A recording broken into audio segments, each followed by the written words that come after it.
Welcome back to my channel Suni's kitchen. Like చేయండి, share చేయండి, subscribe అవ్వండి. హాయ్ అండి, ఈరోజు అయితే చికెన్ ఫ్రై చేసి చూపిస్తానండి. సింపుల్గా చేసుకోవచ్చు. టేస్ట్ అయితే చాలా బాగుంటుంది.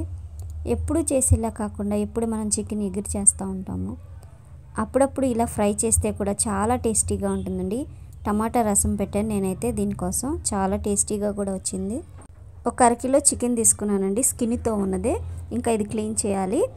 అయితే దీనికోసం ఒక 2 ఉల్లిపాయలు, ఒక 2 పచ్చిమిర్చి ఇలా కట్ చేసి పెట్టాను.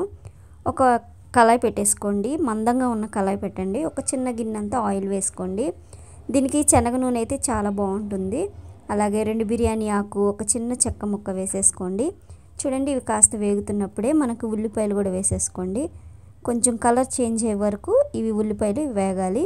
ఈలోగా మన చికెన్ని శుభ్రంగా కడిగేసుకున్నాను.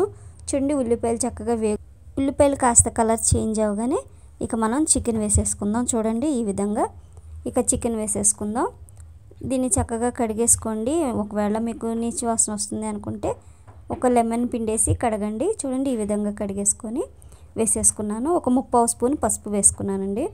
పసుపు వేసుకొని కలిపేసుకొని దీంట్లోకి చూడండి ఈ విధంగా కలిపేసుకొని పచ్చిమిర్చి కట్ చేసి పెట్టాం కదా, ఇప్పుడు పచ్చిమిర్చి వేసుకుందాం.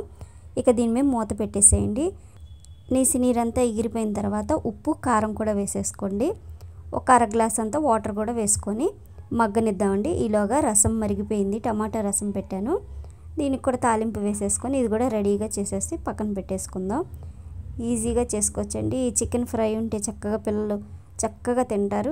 చూడండి, మీకు ఇప్పుడు చూపిస్తాను. నేను కారం అన్నీ వేసాను, ఉప్పు అన్నీ వేసిన తర్వాత కొంచెం ఒక చిన్న గ్లాస్ వాటరే వేసాను. కాస్త స్కిన్తో ఉంది, ముదురుగా ఉంది కాబట్టి ఒక చిన్న గ్లాస్ వాటర్ వేసుకోండి. చూడండి, దీనికోసం ఒక మసాలా రెడీ చేసి పెట్టాను. ఇది ఒక చిన్న ఎండు కొబ్బరి ముక్క, అల్లం, వెల్లుల్లి, ధనియాలు, అలాగే జీలకర్ర, ఒక 4 జీడిపప్పు బద్దలు కూడా వేసి పేస్ట్ చేశాను. లవంగాయలన్నీ వేసేసి దీన్ని వేసేసుకుందాం. ఇది ఒక 2 స్పూన్లు ఉంటుందండి. అరకిలోకి ఒక 2 స్పూన్లు అయితే సరిపోతుంది. కారం అయితే కొంచెం ఎక్కువగానే వేసాను, స్పూన్ మీద కొంచెం వేసాను. ఇక మన మసాలాలో కూడా కాస్త ఘాటు తక్కువగా ఉందనుకోండి, అప్పుడు టేస్ట్ బాగుంటుంది. మైల్డ్గా ఉంటుంది కాబట్టి టేస్ట్ అయితే అద్దరిపోతుంది. చిన్నపిల్లలు కూడా ఇష్టంగా తింటారండి. చారు టమాటా రసం పెట్టేసాం కాబట్టి టేస్ట్ అయితే అద్దరిపోయింది. కాస్త మందం కళాయి పెట్టామనుకోండి, ఇలా అడుగు పట్టినా కూడా మాడిపోకుండా ఇలా మంచి కలర్లో వేగుతుంది కదా. ఇక చక్కగా దగ్గరికి వేగిపోయింది. కొంచెం కొత్తిమీర వేసాను. ఇక్కడ మీరు కసూరి మేతి ఉన్నా కూడా వేసుకోవచ్చు. చూడండి, ఇలా కొత్తిమీర వేసేసి కలిపేసాను. ఇంకా అయిపోయిందండి మన కర్రీ. ఈ అడుగున ఉన్నది కూడా చక్కగా ఇలా గరిటితో అంటే వచ్చేస్తుంది.